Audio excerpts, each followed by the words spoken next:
ആരെങ്കിലും ഉയർന്നു പോകുന്നു എന്ന് കണ്ടാൽ അവരെ എങ്ങനെയെങ്കിലും താഴ്ത്തിക്കൊണ്ടുവരുവാൻ ചുറ്റുമുള്ള എല്ലാവരും കൂടി ശ്രമിക്കുന്നത് സമൂഹത്തിൻ്റെ ഒരു പ്രത്യേകതയാണ്.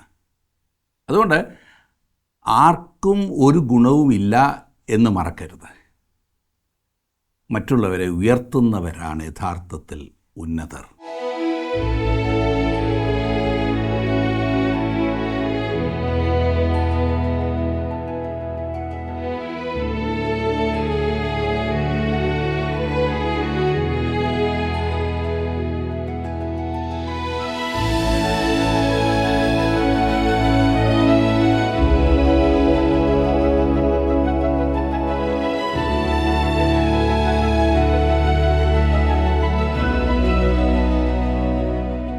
ജീവസന്ദേശത്തിൻ്റെ എല്ലാ പ്രേക്ഷകർക്കും ഞങ്ങളുടെ സ്നേഹവന്ദനം.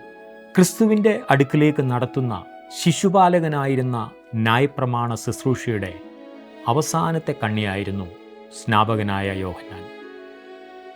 തന്നെ അയച്ചവനെക്കുറിച്ചും തൻ്റെ ശുശ്രൂഷയെക്കുറിച്ചും വ്യക്തമായ കാഴ്ചപ്പാട് ഉണ്ടായിരുന്ന വ്യക്തിയായിരുന്നു യോഹന്നാൻ. ഏലിയാവിൻ്റെ ആത്മാവോടുകൂടി ആയിരുന്നു തൻ്റെ ശുശ്രൂഷകൾ ചെയ്തതെങ്കിലും അദ്ദേഹം അക്ഷരത്തിൻ്റെ പരിമിതികൾക്കുള്ളിലായിരുന്നു. ദൈവരാജ്യം വെളിപ്പെടുന്നത് ദൈവശക്തിയിലാകുന്നു എന്ന് തിരിച്ചറിഞ്ഞ് ക്രിസ്തുവിനും പരിശുദ്ധാത്മാവിനും വേണ്ടിയുള്ള തീഷ്ണമായ വാഞ്ച ജനഹൃദയങ്ങളിലേക്ക് പകർന്നാണ് യോഹന്നാൻ തൻ്റെ ശുശ്രൂഷ അവസാനിപ്പിച്ചത്.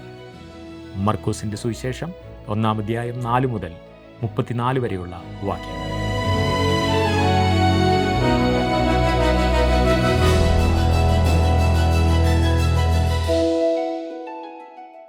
യോഹന്നാൻ സ്നാപകൻ വളരെ വലിയ പ്രശസ്തിയിൽ ശുശ്രൂഷിച്ചു കൊണ്ടിരുന്ന സമയത്താണ് യേശു തൻ്റെ ശുശ്രൂഷ ആരംഭിച്ചത്. സ്വാഭാവികമായി ആളുകളെ തൻ്റെ കൂട്ടത്തിൽ നിർത്തുവാൻ ശ്രമിക്കേണ്ടതിന് പകരം യോഹന്നാൻ തൻ്റെ ശിഷ്യന്മാരെ കൂടി യേശുവിൻ്റെ പിൻപേ പറഞ്ഞയച്ചു. യോഹന്നാൻ തന്നെക്കുറിച്ച് തന്നെ പറഞ്ഞത് താൻ മശിഹായുടെ ശബ്ദം മാത്രമാകുന്നു എന്നും മശിഹായ്ക്ക് വഴിയൊരുക്കുവാൻ വന്നവനാണ് താനെന്നും യേശുവിൻ്റെ ചെരുപ്പിൻ്റെ വാറഴിപ്പാൻ പോലും തനിക്ക് യോഗ്യതയില്ല എന്നുമൊക്കെയാണ്. മർക്കോസ് എഴുതിയ സുവിശേഷത്തിൻ്റെ മുഖവരിയായി നാം അതിപ്രധാന പല കാര്യങ്ങൾ ചിന്തിച്ചു. ആദ്യത്തെ 3 വാക്യങ്ങളും നാം വായിച്ച് ചിന്തിച്ചു. ഇന്ന് 4 മുതലുള്ള വാക്യങ്ങൾ നമുക്ക് നോക്കാം. മർക്കോസ് എഴുതിയ സുവിശേഷം 1-ാം അധ്യായത്തിൻ്റെ 4-ാം വാക്യം. യോഹന്നാൻ വന്ന് മരുഭൂമിയിൽ സ്നാനം കഴിപ്പിച്ചും പാപമോചനത്തിനായുള്ള മാനസാന്തര സ്നാനം പ്രസംഗിച്ചും കൊണ്ടിരുന്നു. യോഹന്നാൻ്റെ ശുശ്രൂഷ ക്രിസ്തുവിന് വഴിയൊരുക്കുക എന്നതായിരുന്നു. അതായത് കർത്താവായ യേശു ക്രിസ്തുവിൻ്റെ ലോകത്തിലേക്കുള്ള വരവിനായി യോഹന്നാൻ ജനത്തെ ഒരുക്കുകയായിരുന്നു. കാരണം യേശുക്രിസ്തുവാണ് പാപമോചനം നൽകുന്നവൻ. 5-6 വാക്യങ്ങളിൽ കാണുന്നത്, അവൻ്റെ അടുക്കൽ യഹൂദ്യ ദേശമൊക്കെയും യെരുശലേമ്യർ എല്ലാവരും വന്ന് പാപങ്ങളെ ഏറ്റുപറഞ്ഞ് യോർദാൻ നദിയിൽ അവനാൽ സ്നാനം കഴിഞ്ഞു. യോഹന്നാനോ ഒട്ടകരോമം കൊണ്ടുള്ള ഉടുപ്പും അരയിൽ തോൽവാറും ധരിച്ചും വെട്ടിക്കിളിയും കാട്ടുതേനും ഉപജീവിച്ചും പോന്നു. അവൻ്റെ വസ്ത്രധാരണവും ഭക്ഷണ രീതിയും വളരെ പ്രത്യേകതകൾ ഉള്ളതായിരുന്നു. അവൻ ലേവ്യ കുടുംബത്തിൽ ജനിച്ച് വളർത്തപ്പെട്ടവനായിരുന്നു. ലേവ്യ കുടുംബത്തിൽ ജനിച്ചതിനാൽ യെരുശലേം ദേവാലയത്തിൽ പുരോഹിതനായി ശുശ്രൂഷിക്കേണ്ടവനായിരുന്നു അവൻ. എന്നാൽ ദൈവം അവനെ ഒരു പ്രവാചകനായി നിയോഗിച്ചാക്കി. അതിനുവേണ്ടി മുന്നമേ വേർതിരിക്കപ്പെട്ട മനുഷ്യനായിട്ടാണ് യോഹന്നാനെ അവതരിപ്പിച്ചിരിക്കുന്നത്. അവൻ പ്രസംഗിച്ച് നടന്ന മരുഭൂമിയിലേക്ക് ജനങ്ങൾ അവനെ തേടി വരുന്നു. നോക്കുക, ഇന്ന് ജനങ്ങൾ തിങ്ങിപ്പാർക്കുന്ന ഇടത്താണ് ആരാധനാലയങ്ങൾ പണിയാറുള്ളത്, കൺവെൻഷനുകളും കോൺഫറൻസുകളും ക്രൂസൈഡുകളും നടത്താറുള്ളത്. ആളുകൾക്ക് എത്തിച്ചേരാനുള്ള സ്ഥലവും സമയവും നമ്മൾ പരിഗണിക്കും. അങ്ങനെ ചെയ്തില്ലെങ്കിൽ ആളിനെ കിട്ടില്ല. എന്നാൽ അങ്ങനെ ഒരു സിദ്ധാന്തത്തിൽ അല്ല യോഹന്നാൻ പ്രവർത്തിച്ചത്. അവൻ ആരുമില്ലാതിരുന്ന മരുഭൂമിയിൽ ശുശ്രൂഷ ആരംഭിച്ചു. മനുഷ്യർ അവൻ്റെ അടുത്തേക്ക് വന്നു. ഇവിടെയാണ് അനുഗ്രഹം. 7-ാം വാക്യത്തിൽ യോഹന്നാൻ പറയുന്നത്, എന്നിലും ബലമേറിയവൻ എൻ്റെ പിന്നാലെ വരുന്നു, അവൻ്റെ ചെരുപ്പിൻ്റെ വാറ് കുനിഞ്ഞഴിപ്പാൻ ഞാൻ യോഗ്യനല്ല. സ്നാപക യോഹന്നാൻ എത്ര വലിയ സ്വഭാവ ഗുണമുള്ളവൻ എന്ന് തിരിച്ചറിയാൻ ക്രിസ്തുവിനെക്കുറിച്ച് അവൻ പറഞ്ഞ ഈ വാക്കുകൾ തന്നെ ധാരാളം. അവൻ വ്യത്യസ്തനും ശക്തനുമായിരുന്നെങ്കിലും ഒരു ഏകാഗിയുടെ ശബ്ദമായിരുന്നു അവൻ്റേത്. എന്നാൽ യോഹന്നാൻ വളരെ വിനയമുള്ള ഒരു മനുഷ്യനായിരുന്നു. നോക്കിക്കേ, 8-ാം വാക്യത്തിൽ, ഞാൻ നിങ്ങളെ വെള്ളത്തിൽ സ്നാനം കഴിപ്പിക്കുന്നു, അവനോ നിങ്ങളെ പരിശുദ്ധാത്മാവിൽ സ്നാനം കഴിപ്പിക്കുമെന്ന് അവൻ പ്രസംഗിച്ചു പറഞ്ഞു. ഇതത്ര യേശുവും യോഹന്നാനും തമ്മിലുണ്ടായിരുന്ന വ്യത്യാസം. യഥാർത്ഥ സ്നാനം പരിശുദ്ധാത്മ സ്നാനമാകുന്നു. പിന്നെ സ്നാനമെന്ന ആചാരം ജലത്താലാകുന്നു. ഒരു പരസ്യ സാക്ഷ്യം എന്നതിനാൽ ജലസ്നാനം എന്നും പ്രാധാന്യമർഹിക്കുന്നു. കർത്താവായ യേശു യോഹന്നാൻ്റെ കൈക്കീഴിൽ സ്നാനമേറ്റത് അവൻ പാപി ആയിരുന്നതിനാലല്ല, മാനസാന്തര സ്നാനമായിരുന്നില്ല. പിന്നെയോ പാപിയായ മനുഷ്യനോട് താതാത്മ്യപ്പെടുന്നതിന് വേണ്ടിയായിരുന്നു അവൻ യോഹന്നാൻ്റെ കൈക്കീഴിൽ സ്നാനമേറ്റത്. 9-ാം വാക്യത്തിൽ നാം വായിക്കുന്നത്, ആ കാലത്ത് യേശു ഗലീലയിലെ നസറേത്തിൽ നിന്ന് വന്നു യോഹന്നാനാൽ യോർദാനിൽ സ്നാനം കഴിഞ്ഞു. മർക്കോസ് യേശുവിനെ അവതരിപ്പിക്കുമ്പോൾ ഉപയോഗിക്കുന്ന വാക്ക് ശ്രദ്ധിച്ചോ? യേശു വന്നു. എത്ര ആവേശകരമല്ലേ? ഒരു നാൾ അവൻ വീണ്ടും വരും. അത് മറ്റൊരു വലിയ തലക്കെട്ടാണ്. എന്നാൽ അധികം ആരും അറിയപ്പെടാതിരുന്ന കൊച്ചു നസറേത്തിൽ 30 വർഷം ശാന്തമായ പരിശീലനം കഴിഞ്ഞ് വരുന്ന യേശുവിനെയാണ് ഇവിടെ ഇപ്പോൾ നാം കാണുന്നത്. അവനിപ്പോൾ വന്ന് തൻ്റെ ജലസ്നാനത്താൽ സ്വയം മനുഷ്യകുലത്തോട് ഏകീഭവിക്കുന്നു. മത്തായി എഴുതിയ സുവിശേഷം 3-ാം അധ്യായത്തിൻ്റെ 15-ാം വാക്യത്തിൽ യേശു യോഹന്നാനോട് പറഞ്ഞത് ഇപ്പോൾ സമ്മതിക്കുക എന്നത്രേ. തൻ്റെ കയ്യാൽ യേശു സ്നാനമേൽക്കുന്നത് ശരിയായ കാര്യമല്ല എന്നത്രേ യോഹന്നാൻ കരുതിയത്. പക്ഷേ യേശു അവനെ നിർബന്ധിച്ചു. അവൻ്റെ പേര് യേശു എന്നിവിടെ പറഞ്ഞിരിക്കുന്നത് ശ്രദ്ധിക്കേണ്ട വേറൊരു കാര്യമാണ്. ഈ സുവിശേഷത്തിൽ, അതായത് മർക്കോസ് എഴുതിയ സുവിശേഷത്തിൽ യേശു എന്ന പൊതുനാമം ആകുന്നു ഉപയോഗിച്ചിരിക്കുന്നത്. ക്രിസ്തു എന്നത് അവൻ്റെ സ്ഥാനമാണ്, സ്ഥാനപ്പേര്. യേശു എന്നുള്ളത് ഈ പേര് അന്ന് പൊതുവായി ഉപയോഗിച്ചിരുന്ന പേരുകളിൽ ഒന്നത്രേ. 10-11 വാക്യങ്ങളിൽ നാം കാണുന്നു, വെള്ളത്തിൽ നിന്ന് കയറി ഉടനെ ആകാശം പിളരുന്നതും ആത്മാവ് പ്രാവ് പോലെ തൻ്റെ മേൽ വരുന്നതും കണ്ടു.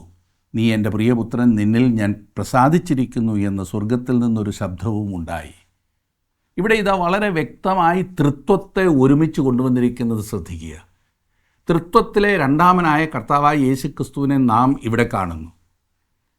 അവൻ സ്നാനപ്പെടുവാൻ വന്നിരിക്കുന്നു. പരിശുദ്ധാത്മാവ് പ്രാവ് പോലെ യേശുവിൻ്റെ മേൽ ഇറങ്ങുന്നു. പരിശുദ്ധാത്മാവ് തൃത്വത്തിലെ മൂന്നാമനാകുന്നുവല്ലോ. സ്വർഗത്തിൽ നിന്നും തൃത്വത്തിലെ ഒന്നാമനായ പിതാവിൻ്റെ ശബ്ദവും മുഴങ്ങുന്നു. ഇവൻ എൻ്റെ പ്രിയപുത്രൻ, ഇവനിൽ ഞാൻ പ്രസാദിച്ചിരിക്കുന്നു. ത്രിയേക ദൈവത്തെ നമ്മുടെ ശ്രദ്ധയിൽ കൊണ്ടുവരുന്ന ഒരു സന്ദർഭമാകുന്നു ഈ പറഞ്ഞത്. ക്രിസ്തുവിൻ്റെ ആളത്വത്തിന്മേലും സമർപ്പണത്തിന്മേലും സ്വർഗത്തിനുള്ള മുദ്ര അഥവാ അംഗീകാരമാണ് ഈ സംഭവം വെളിപ്പെടുത്തുന്നത്. ഇവിടെ കാര്യങ്ങൾ വളരെ വേഗം സംഭവിക്കുന്നത് നിങ്ങൾ ഒരുപക്ഷെ ശ്രദ്ധിച്ചു കാണും. സ്നാപക യോഹന്നാൻ യേശുവിനെ പരിചയപ്പെടുത്തുകയും പിതാവായ ദൈവം തൻ്റെ അംഗീകാരം നൽകി യേശുവിനെ വെളിപ്പെടുത്തുകയും ചെയ്യുന്നു. തുടർന്ന് അവൻ്റെ ശുശ്രൂഷയുടെ തുടക്കം 12-ാം വാക്യത്തിൽ നാം വായിക്കുന്നു. അനന്തരം ആത്മാവ് അവനെ മരുഭൂമിയിലേക്ക് പോകുവാൻ നിർബന്ധിച്ചു എന്ന് പറഞ്ഞാൽ അത് ഗൗരവമുള്ള സംഗതിയാകുന്നില്ലേ? മനസ്സില്ലാതിരുന്നത് കൊണ്ട് നിർബന്ധിച്ചു എന്ന അർത്ഥത്തിലല്ല. ദൈവത്തിൻ്റെ ആത്മാവ് യേശുവിനെ മരുഭൂമിയിലേക്ക് കൊണ്ടുപോയത് പരീക്ഷിക്കുവാനായിരുന്നു. നാം മനസ്സിലാക്കിയിരിക്കേണ്ട അതിപ്രധാന സംഗതികളിൽ ഒന്നത്ര ഇത്. നേരത്തെ നാം കണ്ട അതേ ചോദ്യത്തിലേക്ക് നാം ഒരു പ്രാവശ്യം കൂടെ വരണം. മനുഷ്യനെ രക്ഷിക്കുക എന്ന ഈ ഉത്തരവാദിത്വം നിറവേറ്റുവാൻ യേശു പ്രാപ്തനാണ്. മറ്റ് പലരും പരീക്ഷയിൽ പിടിച്ചു നിൽക്കാനാവാതെ പരാജയപ്പെട്ടു പോയി. ആദാം പരാജയപ്പെട്ടു, നോഹ പരാജയപ്പെട്ടു. അത് കഴിഞ്ഞ് നാം അബ്രഹാം പരാജയപ്പെട്ടതിനെക്കുറിച്ച് വായിക്കുന്നുണ്ട്. മോശ പരീക്ഷയിൽ പരാജയപ്പെട്ടതിനെക്കുറിച്ച് വായിക്കുന്നുണ്ട്. അവൻ ഇസ്രായേൽ ജനത്തെ മിസ്രൈമിൽ നിന്ന് മോചിപ്പിച്ച് മരുഭൂമിയിലൂടെ മുന്നോട്ട് കൊണ്ടുപോയെങ്കിലും അവൻ ആ വാഗ്ദത്ത നാട്ടിൽ പ്രവേശിക്കുവാൻ കഴിഞ്ഞില്ല. പാവം ദാവീദ്, അവനും പരാജയപ്പെടുന്നത് നാം കാണുന്നു. എന്നാൽ നാം ഇവിടെ കാണുന്നത് പരീക്ഷയിലൂടെ യേശു അവൻ്റെ ദൗത്യത്തിലേക്ക് പ്രവേശിക്കുന്നതാണ്. അതായത് ഏത് പരീക്ഷ വന്നാലും രക്ഷകൻ എന്നുള്ള നിലയിൽ ഇവൻ പരാജയപ്പെടില്ല എന്ന് കാണിക്കുന്നതിനാണ് ഈ പരീക്ഷ അവൻ്റെ മേൽ വന്നത്. 13-ാം വാക്യത്തിൽ നാം വായിക്കുന്നു, അവിടെ അവൻ സാത്താനാൽ പരീക്ഷിക്കപ്പെട്ടു. 40 ദിവസം മരുഭൂമിയിൽ കാട്ടുമൃഗങ്ങളോടുകൂടെ ആയിരുന്നു. ദൂതന്മാർ അവനെ ശുശ്രൂഷിച്ചു പോന്നു. ഈ വിവരണം വിശുദ്ധ മത്തായി എഴുതിയ സുവിശേഷത്തിലും ലൂക്കോസ് എഴുതിയ സുവിശേഷത്തിലും കാണുന്നില്ല. അവൻ 40 ദിവസം മരുഭൂമിയിൽ പിശാചിനാൽ പരീക്ഷിക്കപ്പെട്ടുകൊണ്ടിരുന്നു ഈ 40 ദിവസം മുഴുവൻ അവൻ പരീക്ഷിക്കപ്പെട്ടിരുന്നു. പലരും മനസ്സിലാക്കിയിരിക്കുന്നത് യേശു 40 ദിവസം ഉപവസിച്ചതിന് ശേഷം സാത്താൻ അവനെ പരീക്ഷിച്ചു എന്നാണ്. എന്നാൽ അങ്ങനെയല്ല എന്ന് മർക്കോസ് വ്യക്തമാക്കുന്നു. അതുപോലെ ചിലർ ധരിച്ചിരിക്കുന്നത് യേശു സാത്താനാൽ പരീക്ഷിക്കപ്പെട്ടുകൊണ്ടിരുന്നപ്പോൾ ഈ കാട്ടുമൃഗങ്ങൾ പരീക്ഷയുടെ ആക്കം കൂട്ടിയെന്നത്രേ. എന്നാൽ ഈ ഭാഗം ശ്രദ്ധിച്ചു വായിച്ചാൽ മർക്കോസ് പറയുന്നത് യേശു കാട്ടുമൃഗങ്ങളോടും ദൂതന്മാരോടും കൂടെ ആയിരുന്നു എന്നാണ്. അവൻ്റെ ആ പരീക്ഷയുടെ സമയത്ത് ഈ പറഞ്ഞ കാട്ടുമൃഗങ്ങളും ദൂതന്മാരും യേശുവിനെ ശുശ്രൂഷിച്ചു പോന്നു എന്നാണ് മനസ്സിലാക്കേണ്ടത്. ഓർക്കണം, ദൈവം മനുഷ്യനെ സൃഷ്ടിച്ചപ്പോൾ മനുഷ്യൻ്റെ അധികാര പരിധിയിൽ നൽകിയ സൃഷ്ടിയുടെ ഒരു ഭാഗമാകുന്ന ഈ കാട്ടുമൃഗങ്ങൾ. ഉൽപ്പത്തി പുസ്തകത്തിൽ നാം കാണുന്നത് മനുഷ്യനൊരു ഭവനം ഒരുക്കുന്നതിൻ്റെ ഭാഗമായിട്ടാണ് ഈ പറഞ്ഞതെല്ലാം ദൈവം സൃഷ്ടിച്ചതെന്നത്രേ. അതായത് മനുഷ്യനായ യേശുക്രിസ്തുവിൻ്റെ താഴെയുള്ള കാട്ടുമൃഗം യേശുവിനെ ശുശ്രൂഷിച്ചപ്പോൾ മേലെയുള്ള ദൂതന്മാരും യേശുവിനെ ശുശ്രൂഷിച്ചു. അതത്രേ മർക്കോസ് ഇവിടെ പറയുന്നത്. 14-15 വാക്യങ്ങളിൽ, എന്നാൽ യോഹന്നാൻ തടവിലായ ശേഷം യേശു ഗലീലയിൽ ചെന്ന് ദൈവരാജ്യത്തിൻ്റെ സുവിശേഷം പ്രസംഗിച്ചു. കാലം തികഞ്ഞു, ദൈവരാജ്യം സമീപിച്ചിരിക്കുന്നു, മാനസാന്തരപ്പെട്ട് സുവിശേഷത്തിൽ വിശ്വസിപ്പീൻ എന്ന് പറഞ്ഞു. യേശു തൻ്റെ പരീക്ഷയ്ക്ക് ശേഷം ശുശ്രൂഷ ആരംഭിക്കുന്നത് നാം കാണും. ഇവിടെ മർക്കോസ് പറയുന്നത് യേശു ചെന്നു എന്നാണ്. നേരത്തെ പറഞ്ഞത് യേശു വന്നു എന്നാണ്. യോഹന്നാൻ തടവിലായ ശേഷം യേശു ഗലീലയിൽ ചെന്നു, കാലം തികഞ്ഞ് ദൈവരാജ്യം സമീപിച്ചിരിക്കുന്നു എന്ന് പറഞ്ഞ് അവൻ ശുശ്രൂഷ ആരംഭിച്ചു. മത്തായി എഴുതിയ സുവിശേഷത്തിൽ ഉപയോഗിച്ചിരിക്കുന്ന വാക്ക് സ്വർഗരാജ്യം എന്നത്രേ. നിങ്ങളത് ശ്രദ്ധിച്ച് കാണുമല്ലോ. ഇവ രണ്ടും ഒന്നു തന്നെയാണോ, അവ തമ്മിൽ എന്തെങ്കിലും വ്യത്യാസമുണ്ടോ എന്ന് പലരും ചോദിക്കാറുണ്ട്. അവ ഒന്നു തന്നെയാണെങ്കിലും അവ തമ്മിൽ വ്യത്യാസവുമുണ്ട്. ചില ഭാഗങ്ങളിൽ ഇവയ്ക്ക് പൊതുവായ അർത്ഥമുണ്ട്. അതാണ് ഞാൻ ഉദ്ദേശിച്ചത്. സ്വർഗരാജ്യം എന്നാൽ ഭൂമിയിൽ ദൈവത്തിൻ്റെ ഭരണമാകുന്നു. എന്നാൽ ദൈവരാജ്യം ദൈവം സൃഷ്ടിച്ച പ്രപഞ്ചത്തിൽ മുഴുവനുമുള്ള ദൈവത്തിൻ്റെ ഭരണമാകും. അതിനകത്ത് ഭൂമിയുണ്ടല്ലോ. അങ്ങനെ വരുമ്പോൾ സ്വർഗരാജ്യം ദൈവരാജ്യത്തിലുണ്ട്. മത്തായി തൻ്റെ സുവിശേഷത്തിൽ ഈ ഭൂമിയിൽ ദൈവത്തിൻ്റെ ഭരണത്തിനാണ് മുൻഗണന നൽകുന്നത്. എന്നാൽ മർക്കോസ് ആകട്ടെ കുറെ കൂടി വിശാലമായി ദൈവം സൃഷ്ടിച്ച സകലത്തിന്മേലുമുള്ള ദൈവത്തിൻ്റെ നിയന്ത്രണമാണ് അർത്ഥമാക്കുന്നത്. ഭൂമിയെ സംബന്ധിച്ചിടത്തോളം ഈ രണ്ട് പ്രയോഗവും ഒരേ അർത്ഥമാണ് ഉണ്ടാക്കുന്നത്. വിശുദ്ധ മത്തായി എഴുതിയ സുവിശേഷത്തിൽ യേശു പറഞ്ഞ ദൂതും യോഹന്നാൻ പ്രസംഗിച്ച ദൂതും ഒന്ന് തന്നെയാണ്. മാനസാന്തരപ്പെട്ട് സുവിശേഷത്തിൽ വിശ്വസിപ്പീൻ. ഈ വലിയ ദൂത് നമ്മുടെ ഈ കാലത്ത് മറിച്ചാണ് പ്രസംഗിക്കുന്നത് എന്നത്രേ ഞാൻ കരുതുന്നത്. തലതിരിച്ച്. അതായത് നാം മാനസാന്തരപ്പെടുന്നതിന് മുൻപ് വിശ്വാസമിടുന്നു. വിശ്വാസത്താൽ നാം യേശുക്രിസ്തുവിങ്കിലേക്ക് തിരിയുമ്പോൾ നാം വേറെ എന്തിൽ നിന്നെങ്കിലുമാണല്ലോ അവങ്കിലേക്ക് തിരിയുന്നത്. അങ്ങനെ നാം തിരിയുന്ന ആ തിരിച്ചിലിനെയാണ് മാനസാന്തരം എന്ന് വിളിക്കുന്നത്. യഥാർത്ഥത്തിൽ ക്രിസ്തുവിങ്കിലേക്കൊരു തിരിയൽ സംഭവിച്ചു എങ്കിൽ അങ്ങനെയുള്ള ജീവിതത്തിൽ ഒരു പ്രകടമായ മാറ്റമുണ്ടാകും എന്നതാണ് സത്യം. ആ മാറ്റം മറ്റെന്തിൽ നിന്നെങ്കിലുമുള്ള ഒരു പിരിയലാകുന്നു എന്നത്രേ ഞാൻ ഇവിടെ ഉദ്ദേശിച്ചത്. സെപ്പറേഷൻ. അങ്ങനെ വരുമ്പോൾ ഇതിൽ യാതൊരു വൈരുദ്ധ്യവും കാണില്ല. ഏറ്റവും പ്രധാനപ്പെട്ട വിഷയം ആളുകൾ സുവിശേഷത്തിൽ വിശ്വസിക്കണം എന്നുള്ളത് തന്നെയാണ്. ഈ പുസ്തകത്തിൽ ശ്രദ്ധിക്കേണ്ട ഒരു കാര്യം, പെട്ടെന്നാണ് കാര്യങ്ങൾ പറഞ്ഞു പോകുന്നത് എന്നുള്ളതത്രേ. കാരണം ഇത് റോമാക്കാർക്ക് വേണ്ടി എഴുതപ്പെട്ടതാണ്. കർമ്മനിരതരും തിരക്കുള്ളവരുമായ ആളുകൾക്ക് എഴുതുമ്പോൾ അങ്ങനെ തന്നെ വേണം എഴുതേണ്ടത്. മത്തായി എഴുതിയത് മതഭക്തരായ ജനങ്ങൾക്കാണ്. മർക്കോസ് ശക്തന്മാരും തിരക്കുള്ളവരുമായ മനുഷ്യർക്കാണ് എഴുതിയത്. ലൂക്കോസ് ചിന്തിക്കുന്ന മനുഷ്യർക്ക് എഴുതിയെങ്കിൽ യോഹന്നാൻ തൻ്റെ സുവിശേഷം എഴുതിയത് രക്ഷ അത്യാവശ്യമായിരുന്ന അരിഷ്ട മനുഷ്യർക്കായിരുന്നു. ഇനി ഞാൻ 1-ാം അധ്യായത്തിൻ്റെ 16 മുതൽ 20 വരെയുള്ള വാക്യങ്ങളാണ് ചിന്തിക്കുന്നത്. കർത്താവ് തൻ്റെ ശിഷ്യന്മാരെ വിളിക്കുന്നതാണ് ഈ 16 മുതൽ 20 വരെയുള്ള വാക്യങ്ങളിൽ നാം കാണുന്നത്. യേശു തൻ്റെ അപ്പോസ്തലന്മാരെ വിളിച്ച വ്യത്യസ്തവും വ്യക്തവുമായ 3 വിളികളുണ്ട്.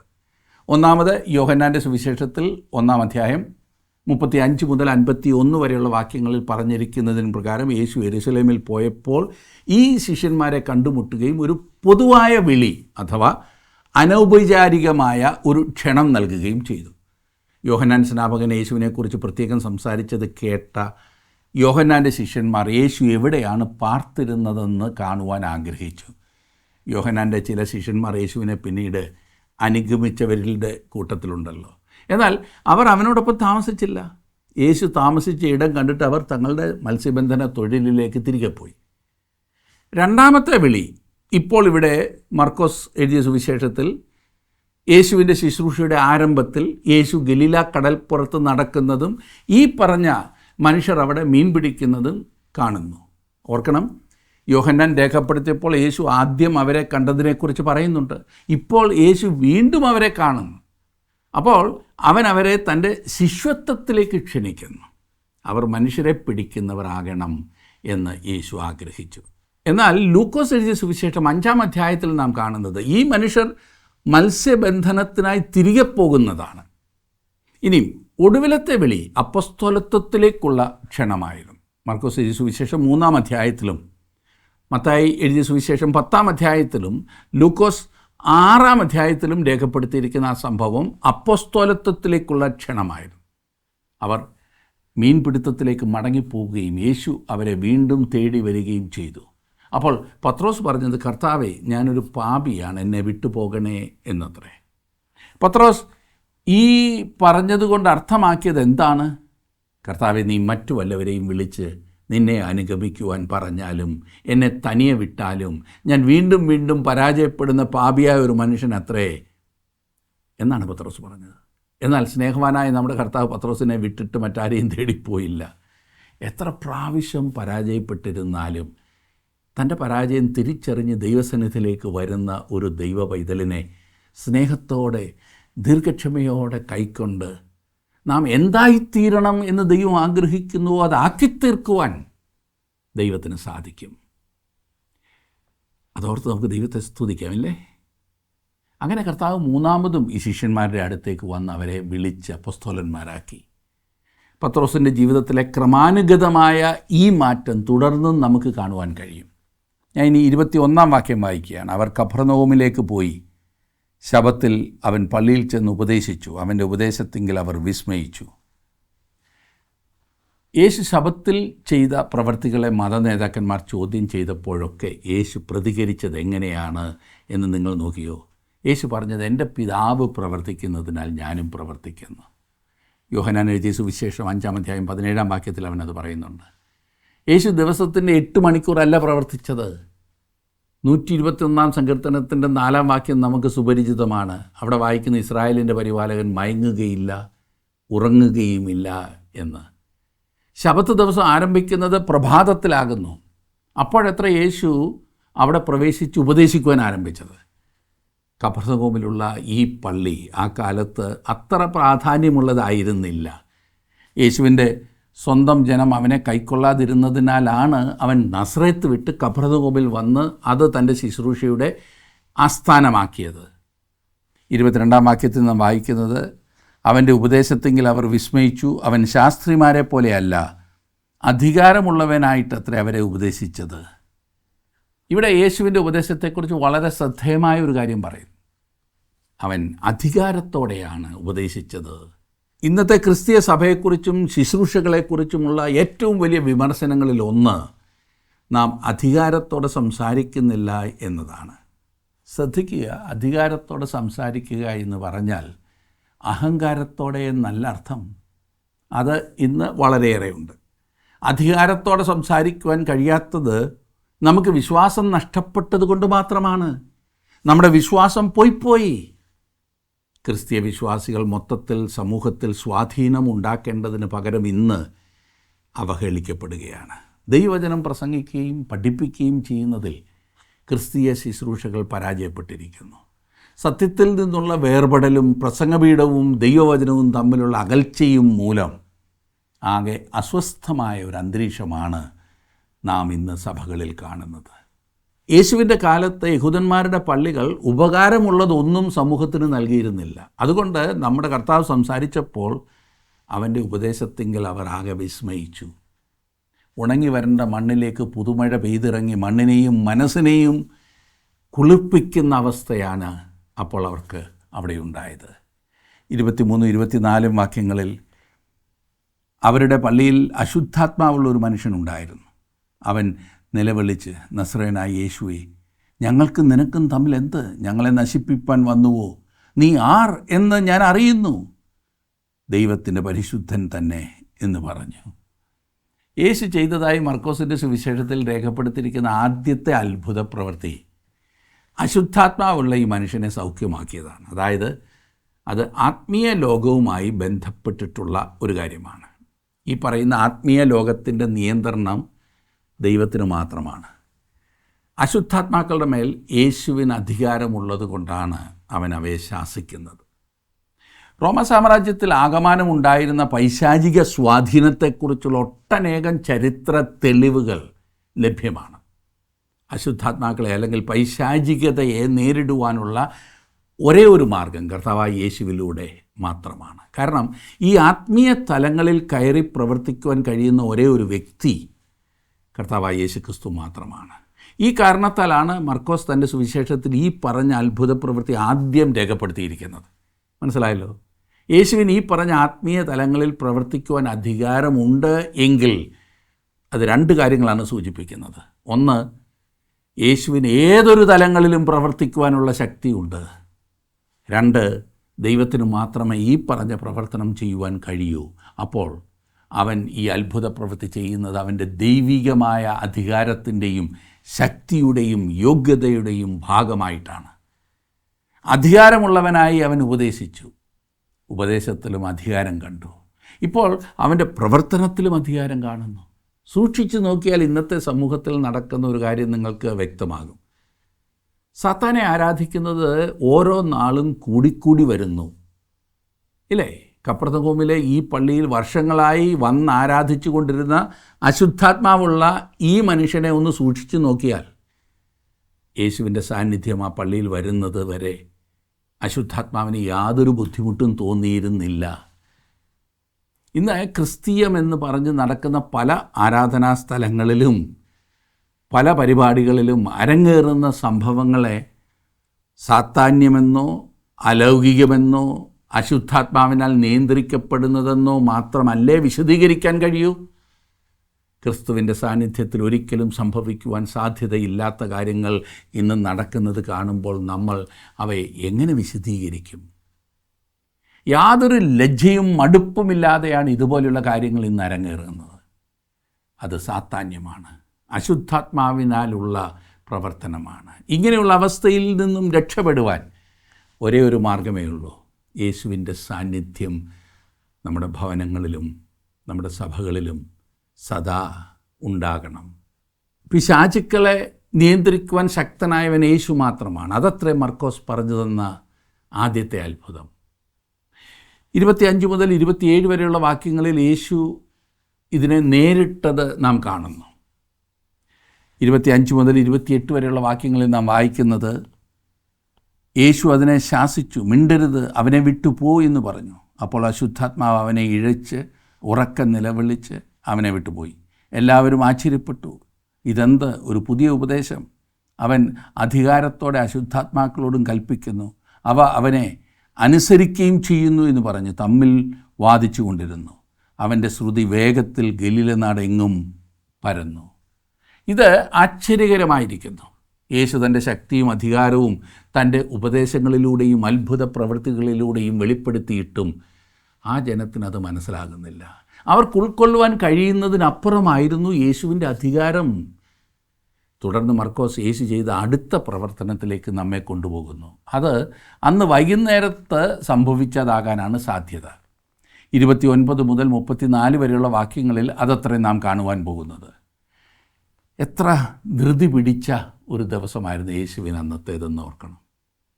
അത്ര ക്ഷീണിപ്പിക്കുന്ന ഒരു ശബത്ത് ദിവസത്തെ ഓട്ടത്തിന് ശേഷം പിറ്റേ ദിവസം അല്പം പുലരുന്നത് വരെ യേശു ഉറങ്ങിക്കാണും എന്ന് നിങ്ങൾ കരുതിയാൽ തെറ്റി.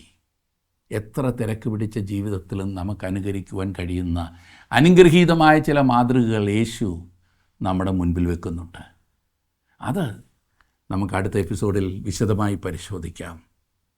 അതിനു മുമ്പ് കർത്താവ് നമ്മുടെ ജീവിതത്തിൻ്റെ നിയന്ത്രണം പൂർണ്ണമായും ഏറ്റെടുക്കുവാൻ കഴിയേണ്ടതിന് നാം നമ്മെ തന്നെ അവിടുത്തെ കരങ്ങളിലേക്ക് പൂർണ്ണമായും സമർപ്പിക്കാം. ദൈവം നിങ്ങളെ സമൃദ്ധിയായിട്ട് അനുഗ്രഹിക്കട്ടെ.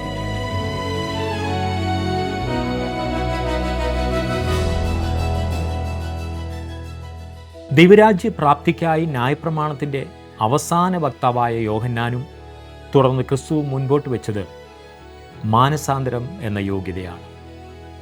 സ്വന്തം പാപബോധവും ജഡത്തിൻ്റെ ബലഹീനതയും തിരിച്ചറിയുമ്പോൾ മാത്രമേ ഒരു വ്യക്തിക്ക് ക്രിസ്തുവിൻ്റെ ആവശ്യകത ബോധ്യപ്പെടുകയുള്ളൂ. ക്രിസ്തുവിൻ്റെ വചനങ്ങളിലൂടെയും പ്രവൃത്തികളിലൂടെയും അവിടുത്തെ ആത്മീയ അധികാരം ജനം വേഗത്തിൽ തിരിച്ചറിഞ്ഞു. ദൈവിക അധികാരത്തിൻ്റെ സകല തലങ്ങളും ക്രിസ്തുവിലൂടെ വെളിപ്പെടുവാനിടയായി.